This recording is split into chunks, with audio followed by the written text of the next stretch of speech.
welcome, and thanks for joining me. This is Acorn Part 3, and I am once again working on the top of that acorn, trying to get it to look how I want it to look, which means more layers, and more layers. I think I mentioned in the last video, the dimples to me looked so uniform, I wasn't loving it. So I do have to go back and forth with it. I'm learning, I've never drawn a top of an acorn before. So yeah, it just takes patience. And I'm trying to have patience with the top of this acorn. And I'm struggling with it. I've said this before. This channel is not about perfect art. It's about trial and error, about sharing what works, what didn't work, different mediums, how we tackle an image that we're trying to reproduce. I tend to do photorealism drawings, so I can get really hard on myself sometimes with the outcome of a drawing. I feel like it doesn't look exactly what I wanted it to look like. Sometimes when we look at a reference photo and we want to do photorealism like I do, I'm expecting miracles, Like, I know what I wanted to do. Why isn't it doing it? But you know what? This looks like my work. I mean, it may not look exactly like the photo reference, but I can tell it's my work. I mean, I can look at that acorn and I know I did that. So it's unique to me. It's unique to my process and my techniques. Your techniques might be different, and that's fine. That's great. I think art is like a fingerprint. It's unique to the person. We all see things and we perceive things differently. So yeah, now I'm trying desperately because I did mess up. I should have done these pan pastel background first. It would have made my life a lot more easier. And I'm not even sure what happened, why I didn't do the pan pastels first, but I strongly suggest if you want a background, do it first. So you don't have to do what I'm doing, which is go super slow around that acorn and make sure I don't smudge that pastel work. So I love pan pastels. They're very quick. They're awesome for backgrounds.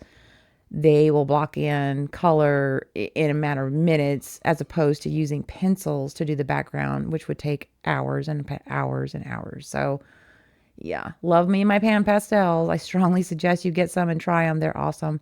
Fun to work with, very forgiving. They're referred to as dry painting. So yeah, they're fun. And you can see me go right over the tracing of that bottom acorn there. And that's fine. That's actually no problem because the color pencils will go right over that pan pastel. You won't even see the green when I'm done drawing and coloring in that bottom acorn.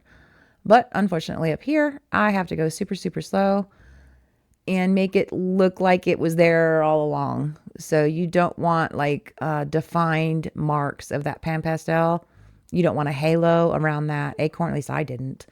So yeah, it's a lot of patience right here. You have to be very, very careful, very deliberate about where you're putting the pan pastels when you're getting up close to the acorn there. And I messed up, but that's okay.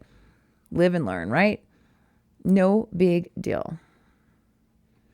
We're just going to tap it in a little bit at a time and then blend it out. See how I'm blending it there? Make it look like it's all one continuous color. And that's all I'm doing. Nice and easy. I think I did use 2 or 3 different greens of the pan pastels. And that, as always, will be in the description beneath this video. You can find all the links of everything I used. I'm not sponsored, so all these links are just for your help. It's just to help you out to find the materials I used. I do not get any kickbacks from you using the links. So feel free to use them. And then here, yeah, like I said, using a different color, like a brighter green, so I can get some depth, some variations.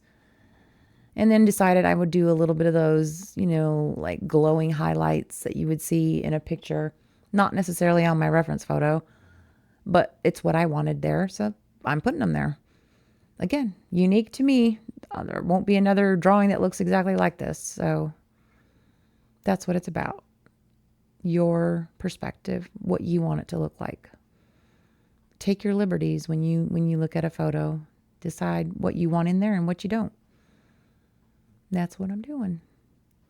And I'll soften those out just a little bit. They're a little bit too bright, too forced. So I will lighten those up. And all I got to do is just touch the soft tool tip to the paint that I put down the pan and just smudge it out a little bit. And also on that, you do not have to change or clean that sponge between colors. I don't. Unless it's like white. If I want something white, then yes, I will either use a different sponge or just really clean it by wiping it on a paper towel. I suggest using Viva paper towel. It's cloth-like and it's very kind to the sponge on that soft tool. If you don't have paper towel or don't want to use paper towel, you can just use a soft rag. That'll work too. So yeah, I'm just kind of blending those out and making that kind of all make sense. Like it all goes together. Pretty straightforward. Yeah. So that just about wraps up part 3. The final video of the little acorn there on the bottom is part 4. And you can see that all come together in part 4. Thanks for watching and have a great rest of the day. Bye.